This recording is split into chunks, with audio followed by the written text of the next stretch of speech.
여러분, 오늘 이 성경에 보면 우리가 어떻게 살아야 옳게 살 수 있나? 적어도 교회 다니는 성도로서 우리의 삶의 방식을 어떻게 살아야 될 것인가에 대한 교훈을 하고 있습니다. 앞서 19장에서는 성도의 미덕에 대한 말씀을 들었습니다. 2주 전에.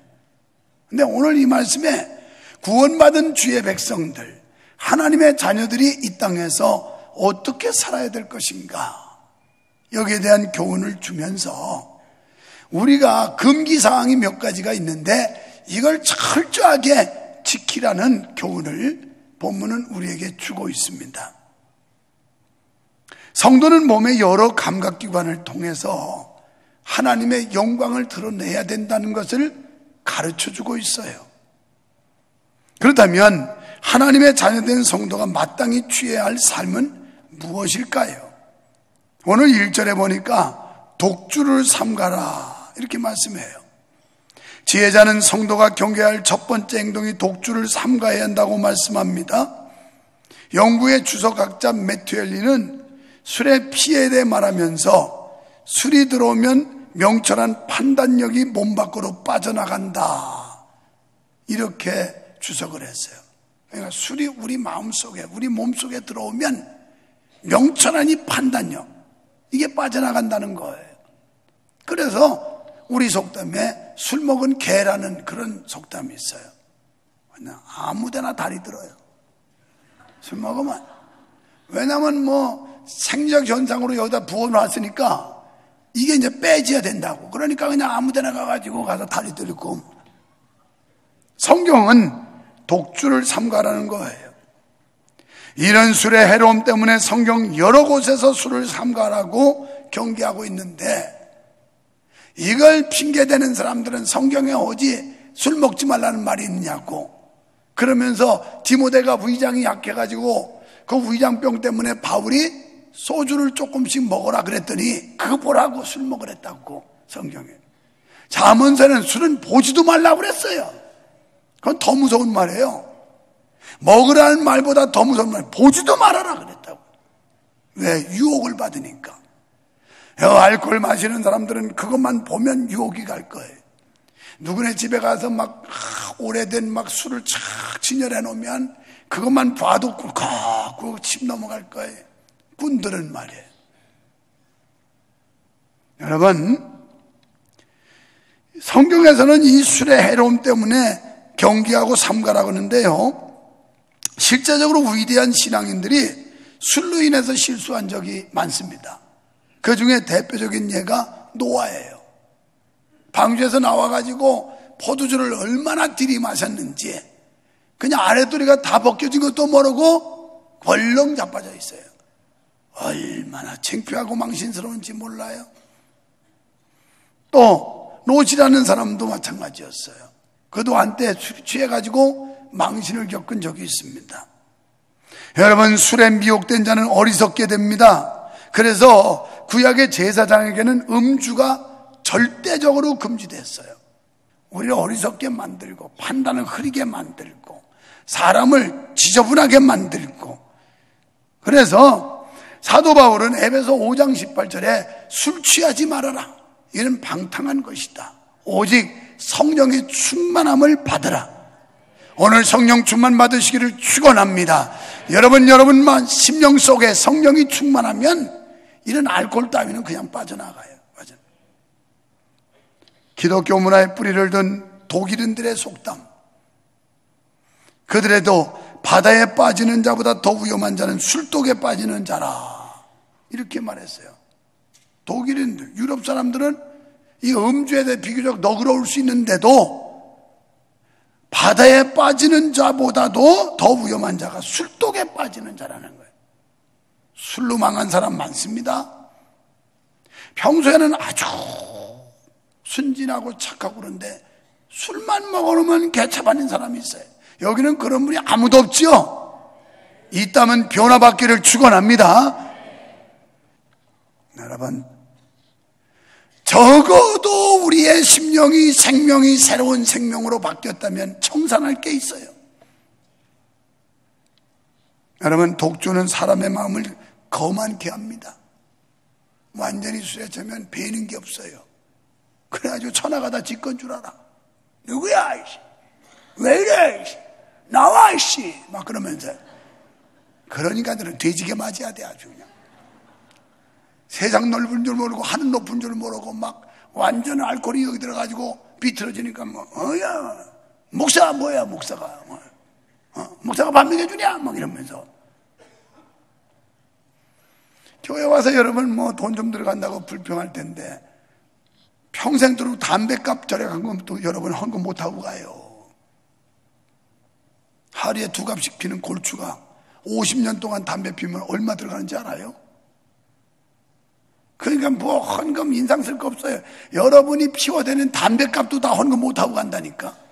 그 매덕 들어가요.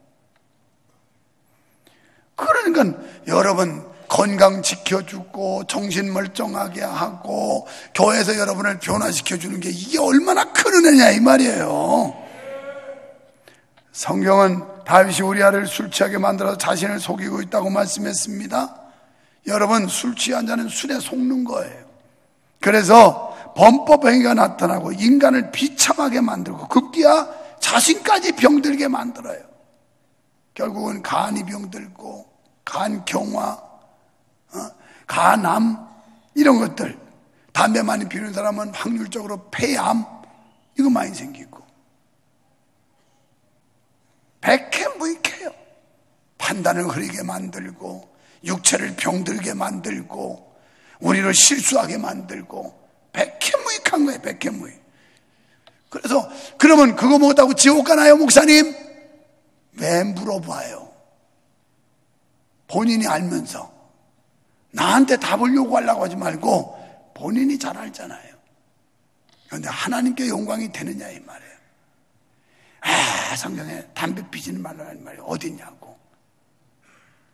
먹어서 배부르지 않은 것을 취하지 말아라. 이건 그때 당시에 담배가 없었을지라도 담배 먹어서 배부릅니까? 담배도 먹으니까 배불러요? 물을 마셔요. 물을.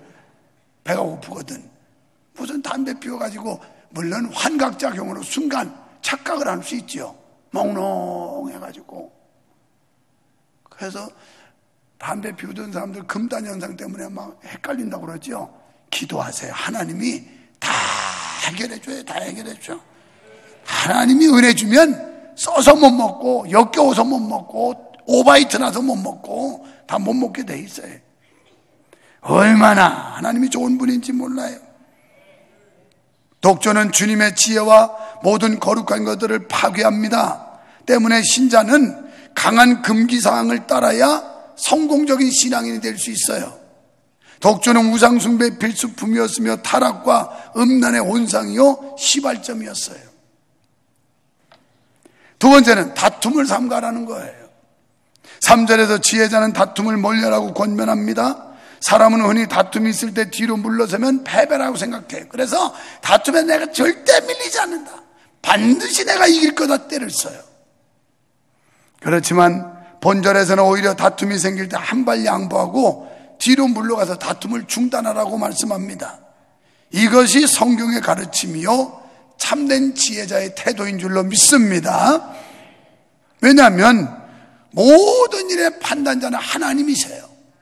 사람은 아무도 심판할 수 없어요. 아무도 판단할 자가 없어요. 하나님만이 하나님의 말씀의 잣대를 가지고 판단할 수 있는 분이십니다. 그래서 선하신 하나님께 판단을 맡기고 다툼을 피하는 건데 창세기 26장 22절에서 보면 12절부터 22절에 보면 그 이삭과 이스라엘 백성들이 팔레스틴에서 우물이 얼마나 소중한지 몰라요. 그래서 우물을 빠르면 블레셋 사람들이 뺏고 열심히 우물 빠르면 또 블레셋 사람이 뺏고 4번이나 뺏겨요. 그래도 그냥 양보하고 가요. 그랬더니 하나님께서 더 좋은 환경, 더 많은 물을 주세요. 이게 하나님의 축복이에요. 우리가 지는 것 같지만 믿음으로 이기시기를 바랍니다. 양보하면 하나님께서 보상하실 줄 믿습니다. 세 번째는 근면하고 성실하라는 거예요. 게으른 자에 대한 책망이에요. 게으르면 안 돼. 게으름. 예수 믿는 분들 부지런해야 돼요. 여러분 결혼식이 있으면 막 새벽부터 설치더라고요. 미용실에 가가지고 막 머리 바람 넣어서 올리고, 그 다음에 눈썹에 또 빗자루 붙여서 이렇게 할렐루야 하고, 야단이야 그냥. 그 전날부터 마음이 들떠가지고 새벽부터 가서 미용실 가고 야단인데, 주일날은 잔치날이에요. 교회 와서 하나님께 찬양하고 믿는 자들이 함께 즐거워하고 교제하고 이러는 잔치 축제일이라고요. 근데 이런 날 늦게 일어나도 되겠어요? 새벽부터 일어나 설치해야지요. 일어나서 씻고 빨고 그 다음에 그리고 여기다가 만져서 그냥 바람 넣고 이러고 와야지. 되는 대로 아무렇게나 그냥 퍼질러 자다가 이렇게 오면 되겠냐 말이에요. 오늘까지는 내가 봐주지만 다음 주부터는 절대 그러면 안 돼요. 여성들은 그냥 새벽 6시부터 일어나서 설치해야 돼요. 그래가지고 막 닦아내고 벗겨내고, 그러고 여기다 또 그림 그리고, 그러고 머리도 드라이로 해가지고, 드라이 하기 싫으면 요새 똘똘 마는 거 있어요. 여기다 이렇게 말아서 꼬부려 튀고 이러고 멋지게 하고 와야지. 이러려면 부지런해야 된다니까요. 게으른 건 죄라는 거예요. 여기 부지런하네. 지금 2절에서 그런 말씀을 하잖아요. 게으르지 말라고.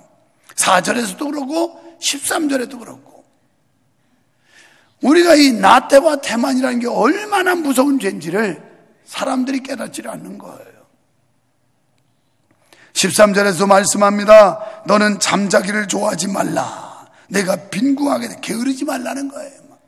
늦잠 자고 낮잠 자고 초저녁잠 자고 그냥 아주 잠자. 좀 더 졸자, 좀 더 자자 이러면 안 된다는 거예요.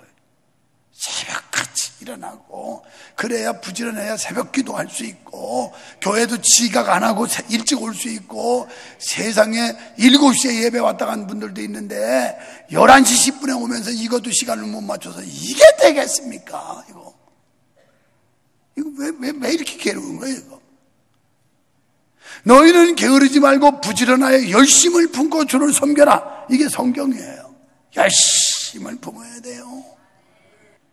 저는 오늘 일부 예배 마치고 제 방에서 화장실 갔다 또 은혜를 받았어요.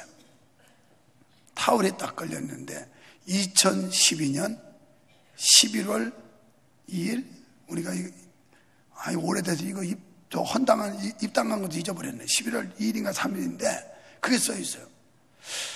그래서 3, 4, 5, 6, 7, 8 했더니 만 6년이 돼서 벌써. 아니 엊그제 우리가 새성전에서 입당한 줄 알았는데 6년이 돼서 아찔하더라고요. 이렇게 세월이 빠른가. 거기서 이런 찬송을 불렀습니다. 살같이 빠른 세월을 주위에 아끼세. 온몸과 마음 다하여 힘써서 일하세. 이 노래를 내가 콧노래로 내 평생 소원 이것뿐, 이걸 불렀다니까. 은혜 있는 사람은 탑을 보고도 은혜 받는데, 은혜 없는 인간들은 하나님의 말씀을 쥐어줘도 몰라요. 쥐어줘도 먹여주고 쥐어주고 들려주고 그래도 은혜를 못 받아요. 나는 그래서 그 타월 보면서 올려면 내 평생 소원 이것뿐, 주의 일하다가 이 세상 이별하는 날 주 앞에 가리라. 이게 막 흥얼흥얼거리면서 살같이 빠른 세상을 주의 아끼세. 온몸과 마음을 다하여 힘써서 일하세. 이게 막 콧노래로 나오더라니까. 여러분 어떠세요? 지금 우리가 살고 있는 이 시간이 얼마나 빠르게 흐르는지 아세요? 살같이 마치 활수위를 당겨서 나간 화살처럼 빠르다는 거예요. 세월이. 잘 살아봅시다. 잘 살아봅시다. 열심히 믿어봅시다. 근면하고 성실한 여러분 되기를 축원합니다. 여러분, 하나님은 우리에게 에덴 동산 범죄한 이후에 이마에 땀을 흘리고 일하면서 살도록 만들었어요. 창세기 3장 16절 이하에 보면. 그래서 그때부터 노동이라는 게 주어진 거예요. 그런데 하나님은 이 형벌을 저주로 주었던 이 노동을 축복으로 바꿔줬어요. 열심히 노력해서 인간 문화를 창조하고 건설하는 계기를 삼아 주었습니다.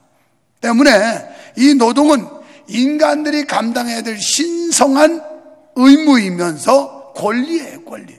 일해야 된다는 거예요, 일. 열심히 일해야지. 지금 우리나라 지금 사회 구조가 이상하게 돼가지고 어떻게라도 일 안 하고 돈만 받아 먹으려고.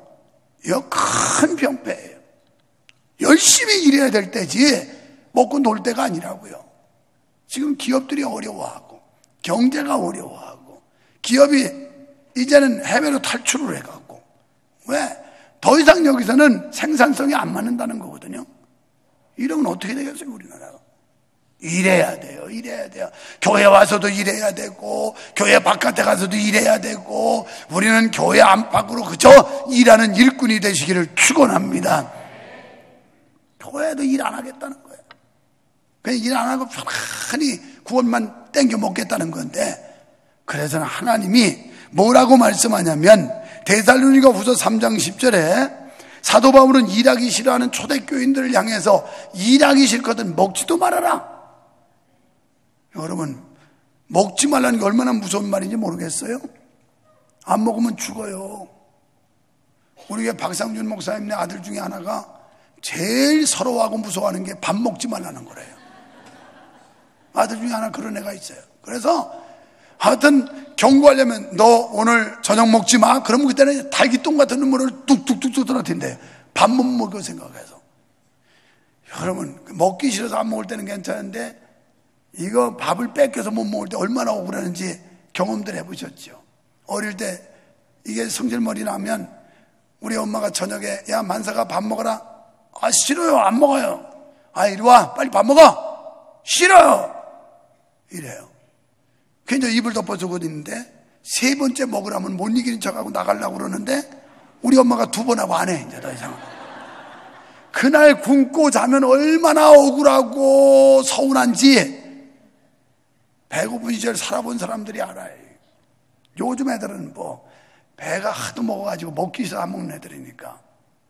그런데 일하기 싫거든 먹지도 말래요. 살 가치도 없다는 거예요. 오늘 우리가 그리스도인으로서 하나님께서 우리에게 맡겨준 사명이 있는데 예레미야 48장 10절에 보니까 여호와의 일을 태만히 하는 자는 저주를 받을 것이며 이렇게 나와요. 목사인 제가 주의 종으로서 하나님의 일을 태만히 하면 저주받는다는 말과 똑같은 직역이에요. 장로님들, 권사님들, 집사님들, 성가대원, 연주자 할 것 없이 우리가 하나님 앞에서 하나님이 주신 일에 대해서 태만하면 저주를 받는다는 거예요. 저주. 그러니까 우리는 열심을 보고 충성되게 감당해야 되는 거예요. 최선을 다해야 된다는 거죠. 네 번째는 정직해야 됩니다.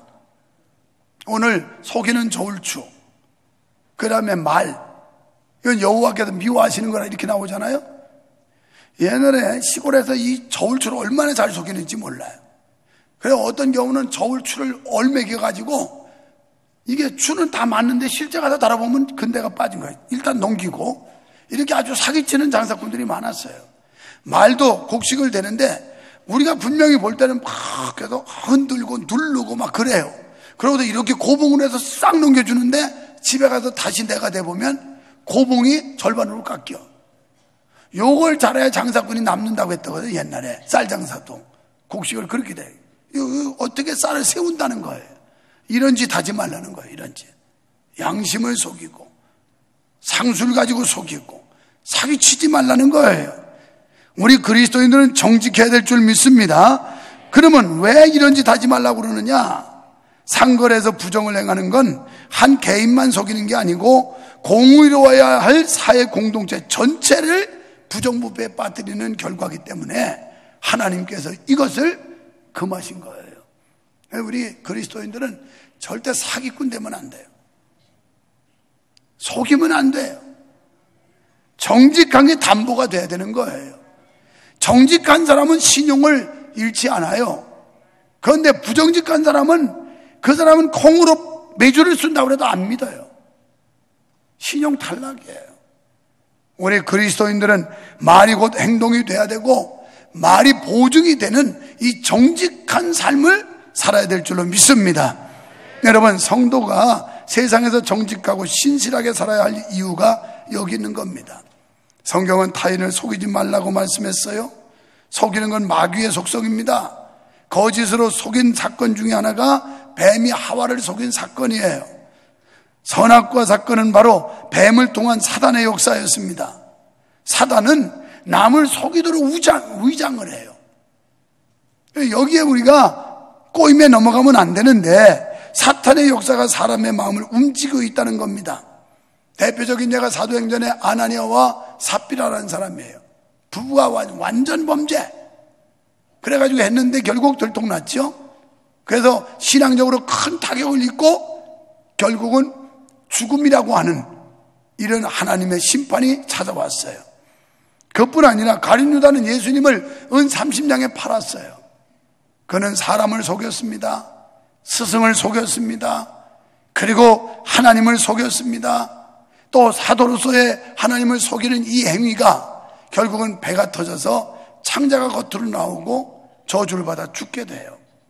속이는 게 이게 얼마나 무서워. 정직하지 않은 거, 우리 기독교인들이 정직하지 못한 거, 이거 하나님 앞에 무서운 죄예요. 정직해야 돼요. 진실해야 돼요. 비록 부끄러움을 당할 수 있어도 사실대로 고백하고 이실직고 할 수 있는 사람, 이 사람이 주님 앞에 중심으로 회개하지, 이렇게 속이고 저렇게 속이고 은폐하는 사람이 하나님 앞에 회개하겠어요? 끝으로 5번째, 돌아다니며 한담하지 말라고 19절에 말씀해요. 이 말씀을 공동번역에서는 이렇게 번역했습니다. 돌아다니며 입방아 찢는 사람, 여기 돌아다니며 저기 돌아다니며 입방아 찢는 사람, 그 다음에 남의 말 하기 좋아하는 사람, 이렇게 번역이 되어 있어요. 남의 말 좋아하는 사람, 돌아다니면서 입방아 찢고 돌아다니면서 남의 말 자꾸 하고, 여러분 남의 말 칭찬하는 말이 아니라 전부 흉보고 비판하고 불평하는 이런 말, 이런 말들을 조심하라는 거예요. 사람은 죄성을 가지고 있어서 이렇게 하기가 아주 쉬워요. 입방아 찌러 다니고, 그 다음에 다른 사람 중상모략하고 비방하고, 교회에 대해 불평하고, 목사에 대해서 비난하고, 이런 짓 하기가 아주 쉽다니까요. 여러분, 다시 옆에 사람 보고, 우리 교회 좋은 교회입니다. 우리 목사님 좋은 사람입니다. 지혜로운 성도라면 할 일 없이 이곳저곳 쏘다니며 남의 말 옮기기를 즐겨하는 자와 사귀지 말라는 말씀임을 명심하시기를 바랍니다. 사실 이런 사람들 때문에 공동체가 불화가 생기고 갈등과 분쟁이 생기는 거예요. 그저 입만 다물고 침묵해도 하등의 문제가 되지 않을 일을 그 가벼운 입술을 놀리다 보면 돌이키기 힘든 지경에 빠지게 돼요. 스스로 자기 입으로 발설한 것 때문에. 그러므로 진리가 아니면 할 수 있는 대로 불필요한 말은 삼가하는 것이 신앙인의 미덕인 줄 믿으시면 아멘 합시다. 그래서 예로부터 선인들은 침묵의 미덕을 이렇게 평가했어요. 웅변은 은이요 침묵은 금이다. 말 많이 하는 건 은혜가치밖에 없지만 입이 무겁고 침묵하는 건 금과 같다는 거예요. 여러분, 복음 전하는 입술, 기도하는 입술, 찬양하는 입술, 그리고 칭찬하는 입술이 되시기를 축원합니다. 사랑하는 성도 여러분, 오관을 통해서 올바른 삶을 통해 하나님께 영광을 돌리는 삶을 사시기를 주의 이름으로 축원합니다. 축원합니다.